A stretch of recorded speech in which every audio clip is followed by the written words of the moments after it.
Well, good morning. It is an honor and a pleasure to be at Sugar Grove Middle School. We've had an incredible day, and I'd like to acknowledge not only some of the students at Sugar Grove, but also Principal Erica Austin, who definitely has only been here for about 9 months, but has some great plans in terms of what's next at Sugar Grove. I'd like to also acknowledge a board member for this particular area. So thank you, Trustee Flynn Villaseca, for being here this morning. I'd also like to make one final acknowledgement of some of my executive cabinet. Thank you for the continued work that we are currently doing and that we will be doing moving forward in the future. As you all know, my name is Millard House. I want to thank you all, first of all, for coming out today. I'm extremely excited about my first full week in HISD and having the opportunity to visit schools, getting the opportunity to talk to students, teachers, staff members, community members. I've seen firsthand that there's a tradition of excellence that exists in this district, and it's due to the hard work of individuals like I've seen today, community members, staff members, students that continue with the kind of resilience that makes a major difference. I've also learned that this city is resilient. A lot of humility exists in this community. If we think about what's happened in the last several years, not only Harvey, but a winter storm that really changed the game in terms of many people not having power and electricity. Very resilient, and I can feel that in my daily walk. I've also seen why Houston is considered the most diverse city in this United States of America. 145 languages. And I had an opportunity to walk this building and see a subset of what that looks like in this building. So I'm very excited about the diversity and what it will continue to look like in this community. It's truly a global city when you think about kind of one of the things that my board, my trustees have focused their efforts on. Today I had the opportunity to meet not only many students at Sugar Grove, but I also had an opportunity to see a 180 Achieve school and the supports and empowers the students from underserved communities. Our goal is to help our students succeed. At Sugar Grove, students speak 25 languages. As I mentioned earlier, 145 languages are spoken in this city, in this community, and 25 right here in this school. That includes Swahili and many other languages. Just this summer, 274 students are participating in our summer school, and we're providing different programs to support them. Now, altogether, when we think about summer school, we're supporting about 60,000 students, approximately 60,000 students post-pandemic in HISD Summer School, and that excites me. One of the things I'll talk about a little bit later is why it's so important to be back in our buildings in August. Our buildings are safe, and it's important that we get our students back ASAP to continue the fabulous learning that we know we will be focusing on. My mission as superintendent is to maintain and grow a rigorous teaching and learning environment that provides every student with a sense of belonging while helping students grow intellectually, emotionally, and socially. This is not a small task, as you all know, but it's vital, vital, that we do it and we execute it in the manner that we plan to do so. As you know, we're the 7th largest school district in the country. What we do here has an impact not only on Texas, but also the nation and even the world. Within HISD, I see a district working relentlessly to equitably educate our students, and not just our students as a student, but our students as the whole child. Very, very important. I had a chance to walk, again, Sugar Grove today and hear about some of the social and emotional work that's happening to support our children. And again, that's something that will be a big focus in HISD moving forward. Something else I truly believe in is the idea of equity, and it's something that I promise to focus in and around my work. I've seen how it can change not only the students' trajectory, but also future generations as we move forward. I've seen it in schools, I've been a part of it, and I've even seen it in my own life in terms of a quality education being the root of all success. That's why addressing equity will be a major and a crucial part of student success in HISD. Equity includes addressing achievement gaps and examining the lens through which all policy decisions are made. That'll be work that not only I as a superintendent, but our board of trustees will be focusing on as well. It involves a personalized approach to meeting the instructional needs of each individual child, from the students with disabilities to students that are gifted and talented, to English language learners as well. This is a school district that taps the potential of every student and dares them to dream as big as possible to ensure that we provide them with the tools to make those dreams come true. This is a testament of our teachers who bring passion and joy to their work every day, even through a global pandemic and other major catastrophes that have happened over the last several years. Their passion and joy is contagious. It's there when a student lights up in the moment of understanding. I mean, you've got to love that aha moment when you see a kid get it. That's why we do this work on a daily basis. All it takes is one person to see your potential. That's it, just one person. That's how I became superintendent. Both of my parents were educators, as many of you know. I took a job at a barbershop early in my career, and a principal noticed that her students kept coming to my chair for whatever reason. Clearly, my parents passed down their ability to connect with students. And as educators, that's one of the things that we have to focus on. We call it the anticipatory hook, those that are in the classroom, being able to connect with those students and drive what their education looks like. It can help drive a student's potential. In HISD, as your new superintendent, my job is to ensure that students and staff have a fair shot at success by leveraging resources to mitigate disruptions in learning and other items. That means we must recognize where we have fallen short and forge new paths from the beginning to the end. The recent STAR test results show where we need to have major improvements in certain areas. This new data provides us with an opportunity to critically examine the plans we have in place and how to utilize the resources to address the loss of learning from the pandemic and beyond. It's been a tough year, as we all know. We've all been affected in some way, form, or fashion. It's been tough for teachers, it's been tough for staff, students, and their families. But we've got a plan to move forward, and we're looking forward to executing. The 15 additional days that you all may have seen in our calendar are instructionally focused and approved by our Board of Education. These days will allow us to have much needed time for our students to do some catching up and have that extra focal time to ensure that they're getting what they need. Now, it's just a first step. It's not a means to an end.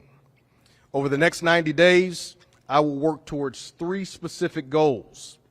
Number one, we want to re-engage our students to the public education experience. We will achieve this by identifying where they are, what they need, and delivering a system that will support them. Number two, instruction will be 100% in person. Let me repeat myself. Instruction will be 100% in person. We need our babies back. Our environment is safe, and we want to educate. We will continue to work with our communicable disease team. We'll continue to work with the Harris County Health Department, and we want to make certain that moving forward, if there are any major changes in our community spread, that we stay ahead of the game and we inform our community as early as possible. Number three, we will help to develop and deliver a bold strategic plan that cements the path of innovation and excellence. By being a pioneer of change and unafraid to take challenges, HISD will be the model for the other large urban school districts in the country struggling to overcome the effects of the pandemic and other significant issues. Our schools are the heart of our communities. I've had the chance to visit several schools in the last week, and I'm so encouraged with what I see. Over the next few months, I will hold community forums to get to know parents, grandparents, guardians of children, building on an already strong foundation of community support and trust. Only through listening to you all and following up with actions to address these needs and shared aspirations will we achieve substantial transformation and change in our communities. The time is now, and I'm looking forward to getting it done. The key to building an inclusive and engaged school district is making sure HISD families feel that they have a stake in its own outcomes. So you all have to be heard as families, and we have to listen. It's a two-way street. And then comes the planning and the execution. I want to hear from all of you, especially those that have not always had a seat at the table. I'm inviting you, and that's saying a lot. I am inviting you now. So pull up a chair and let's talk. As a parent myself, a 16-year-old and a 10-year-old, I know the anxious feelings about COVID. Both of my students were virtual, or both of my children were virtual over the course of this last year, and it was a tough year. So I have a personal stake in this. I have two brand new babies in HISD, and it's important that they're provided and afforded with exactly what the over 200,000 students will get on a consistent basis as well. As I mentioned earlier, according to the CDC and the American Academy of Pediatrics, in-person learning in schools has not been associated with substantial community transmission or spread. And according to our partners at the Harris County Public Health Department, the current positivity rate locally is about 4%, which is a sharp decrease from the 25% positive rates that we saw this past summer. Again, we're at 4% in our community. Now, what we've seen across the country on top of that is that in most school settings, even the percentage is even lower in many cases than you'll see in the not only in the community. So if we're at 4%, I don't have the empirical data to show it right now in terms of summer school, but I'm willing to bet that we have an even lower percentage in terms of community spread in our schools as well. In HISD, our case numbers have seen a 90% decrease since this past January, from 1,400 confirmed cases in January to 72 confirmed cases in June. As you can see, the numbers are encouraging and they're heading in the right direction. For the 2020-21-22 school year, we will continue to implement through an effective cleaning plan on every school campus to ensure that students and staff are safe.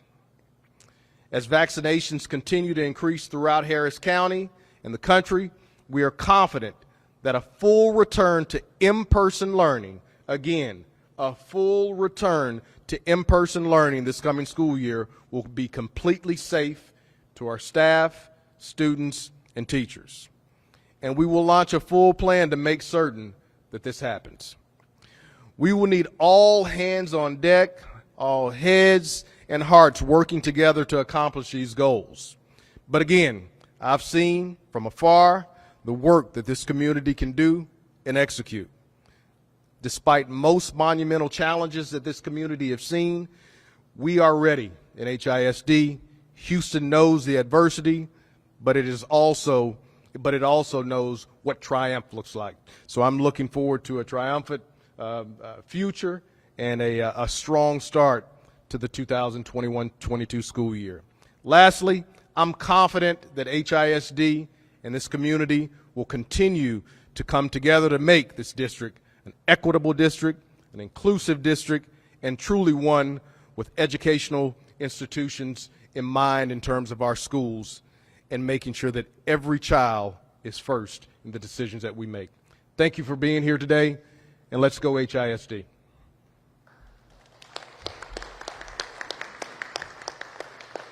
Thank you, guys. Appreciate you being here.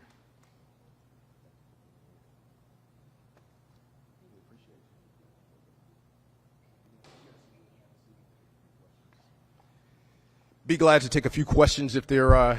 Yes, sir.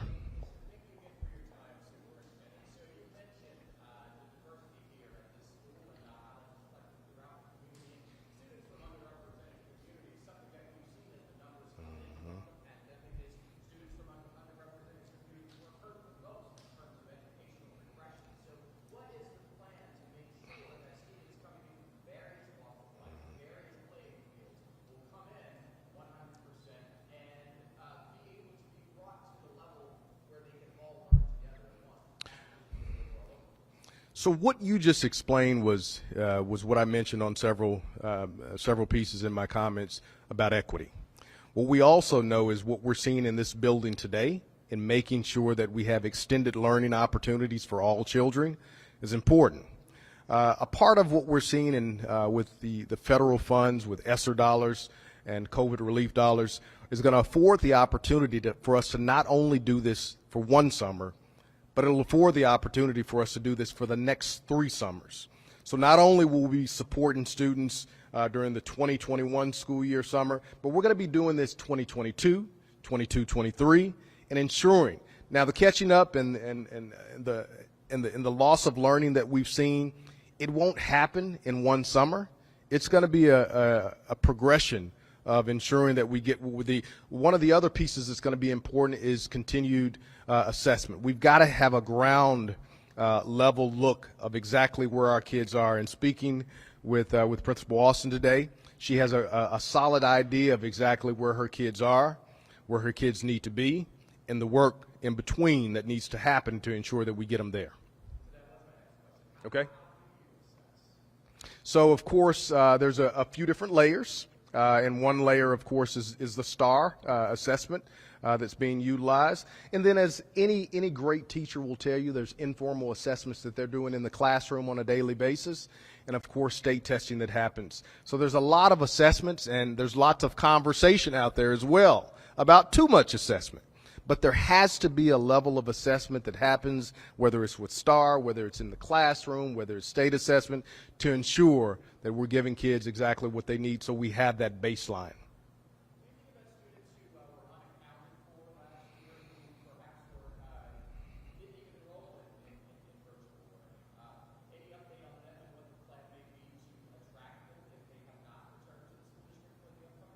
Just a message to any student that didn't log in or that we haven't seen, we want you back. This is an environment that is safe. It's an environment that the lights will stay on when we need them.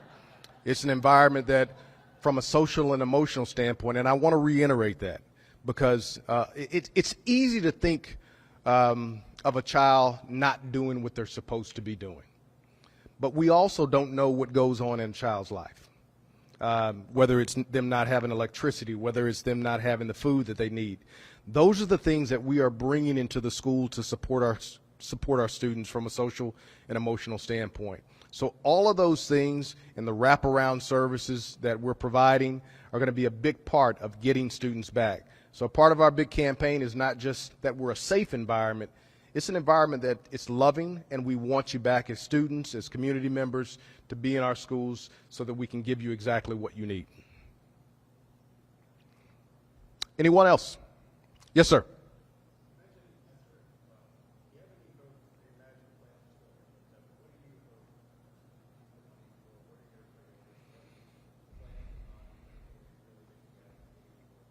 So, of course, ESSER is a major part of what's going to happen over the course of the next 3 years in terms of supplemental support. Everything from the academic supports that you've seen today in the summer to social and emotional wraparound supports, additional academic. But what I will say is that I had the opportunity to walk into a planning stage in my former school district in Tennessee. We finished our ESSER plans, turned it into the state. HISD was right there in kind of the same place. So there was a completed ESSER plan, not executed, but completed. And so we're taking a close look at that plan. We'll be working with our cabinet. There may or may not be some changes to that plan as we move forward, but it's about support. Federal dollars and ESSER and COVID relief dollars, what we do know is that there's a minimum percentage of 20% that has to be focused on learning loss. So we expect to go beyond that 20% to ensure that our kids get what they need. But we're looking forward to sharing that ESSER plan in the weeks to come, and look forward to making sure that you guys have a close look at it when we deliver.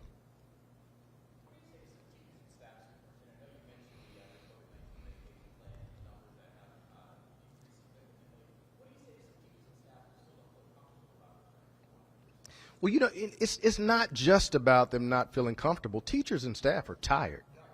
They've had a tough year. We acknowledge that. We also have a gap between those teachers that didn't choose to work in summer school and August 23rd. So it'll give them some time. When we talk about social and emotional sports, it's not just about students. It's not just about our parents. It's about our teachers, our staff, our educational assistants, our custodians, our bus drivers. It's about everybody. I had a chance to be at the facilities department, our transportation department yesterday, and they're just as tired. So we want them to take that mental break over the course of the summer and allow themselves some time to understand that they're coming back to a safe environment. Now, it's easy to say it's safe, but what's important is that we provide them with the data, with our partners, of the CDC, the American Academy of Pediatrics, the Harris County Health Department. We don't want to just put it out there in the form of words. We want to show with data as well. Now, our hope and desire is that that the data continues to head in the direction that it does. But if we are in a place in early and mid-August that the data continues, vaccinations continue to go up, I think the data will speak for itself in terms of how safe of an environment it will be in HISD.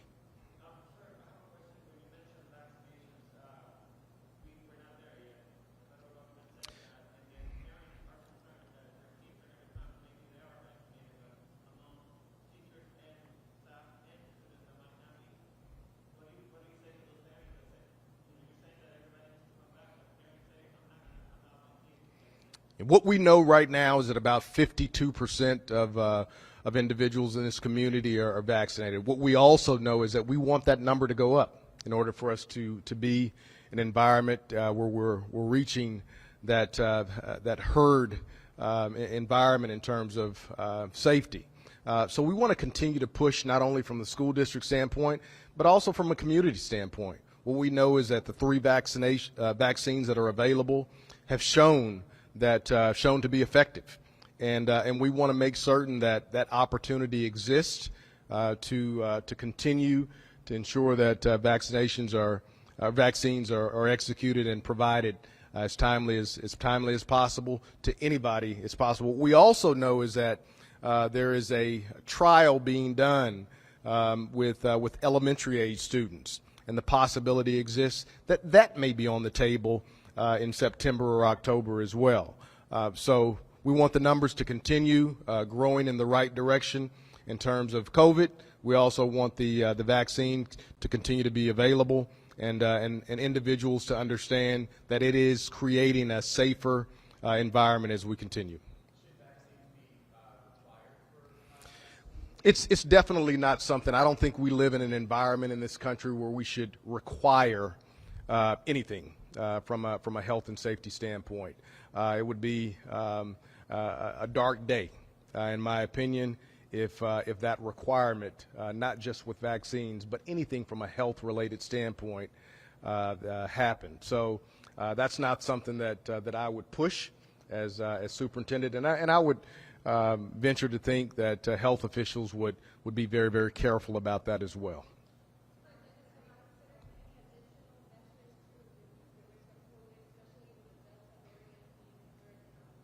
So I think that goes back. Her question was, as the Delta variant starts to peek its ugly head, are we looking at any additional supports or changes in the school district? I think that really depends on the numbers.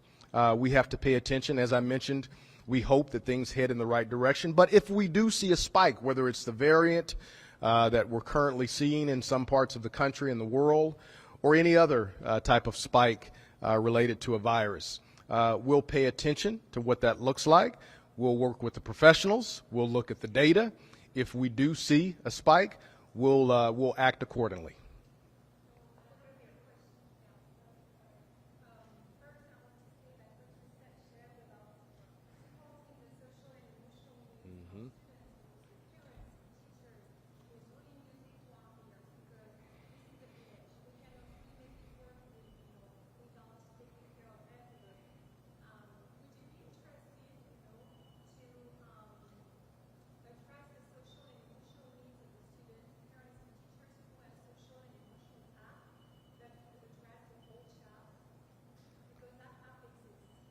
We look forward to learning as much about the different research-based opportunities that are out there. In our Innovation and Strategy Department, they're working hard to ensure that those supports are there for our families, our students. I have heard of several different apps that are out there, and we're looking forward to we're a continuous improvement organization, and we'll continue to learn, listen, and ensure that we provide what's best for our students from a social and emotional standpoint. Rick Cruz, who's here with me today, is the one that actually focuses his efforts on a lot of the work around wraparound services. So Rick is definitely the contact there. Absolutely. Yes, sir.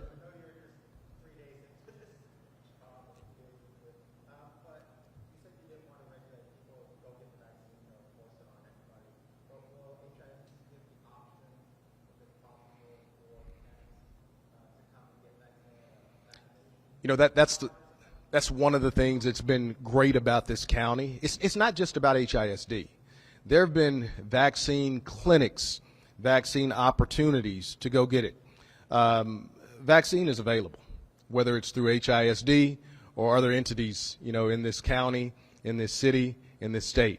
So I don't think we're in a place where we feel like we have to push and make certain that every one of our campuses is offering the vaccine. There are plenty of opportunities. As a matter of fact, you're seeing organizations taper off because the numbers are tapering off. So I feel good about the offerings that are out there. If we see an uptick, I'm sure we can work with our partners to ensure that additional opportunities to receive the vaccine are available. Thank you all. We appreciate you and look forward to working with you in the future.